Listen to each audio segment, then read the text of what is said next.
2023 साली एक महिला माझ्याकडे आली.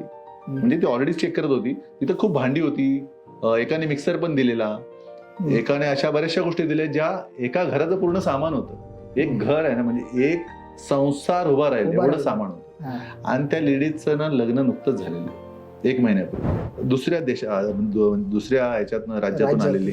पण तिला कोण द्यायला द्या, तिला म्हणे तुला एकच वस्तू घेऊन माझ्या टीमने सांगितलं. म्हणजे तिथं आल्यानंतर तुम्ही एकच कुठली तरी आमची गोष्ट टीम काय करते की दुसरी वस्तू द्यायला देत नाही, कारण मग चुकीचं विकायला जायला नाही म्हणून काळजी घ्यायला. तो पण सांगतो तुम्हाला मी त्या विचाराचा आहे. मग ती कोणतरी त्यांना सांगितलं की तुम्ही सरांकडे जा. आणि तिने मला प्रश्न केला की मेरे को ये चाहिए.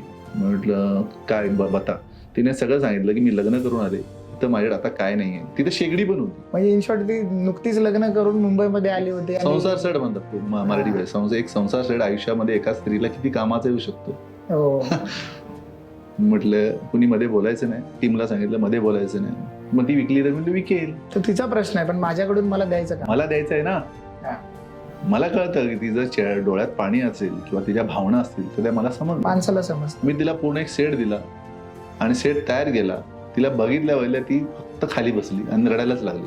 अरे म्हटलं रडण्याचा काय संबंध काय? तर ती बोलली मला असं कधी विचारच नाही केला. म्हटलं सगळं घेऊन जा आणि संसार कर बाबा एकदाचा.